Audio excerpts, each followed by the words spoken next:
காலையில பிரேக்ஃபாஸ்ட்டுக்கு கொண்டக்கடலை ஊற வச்சுருந்தேன். அது கூட குக்கும்பர் இருந்ததுனால ஜூஸ் போட்டுட்டு ஒரே ஒரு தோசைய ஊத்தி பொடி வச்சு சாப்பிட்டுக்கிட்டேன்.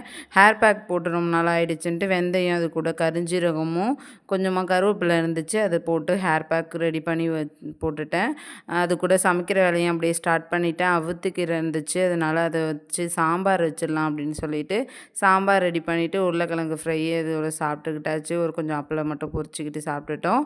இடையில இடையில விஜயண்ணா வரதுனால இன்றைக்கி நாகப்பட்டினம் சைடு போயிட்டு வாசலை எட்டி எட்டி பார்த்துட்டு இருந்தேன்.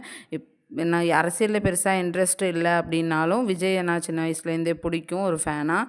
அதனால் எனக்கு அது பார்க்கணுன்னு ரொம்பவே ஆசையாக இருந்துச்சு. ஆனால் அவங்க வந்து பைபாஸ் வழியாக போனதுனால அவங்கள பார்க்கவே முடியல. ஸ்ரீராமுக்கு தெரிஞ்சவங்க ஒருத்தவங்க வீடியோ அங்கே போயிட்டு வீடியோ எடுத்து அனுப்பியிருந்தது தான் நான் அப்லோட் பண்ணியிருக்கேன். அதோட ஈவினிங் ஊருக்கு கிளம்பணும் சரின்ட்டு டீ ஒன்று மட்டும் வச்சு குடிச்சிட்டு அப்படியே ஊருக்கு கிளம்பிட்டோம். அவங்க அக்கா வீட்டில் தான் நைட்டு டின்னர் சாப்பிட்ருந்தோம். நெக்ஸ்ட்டு சண்டே வீடியோவில் பார்க்கலாம். மறக்காமல் சப்ஸ்கிரைப் பண்ணிக்கோங்க.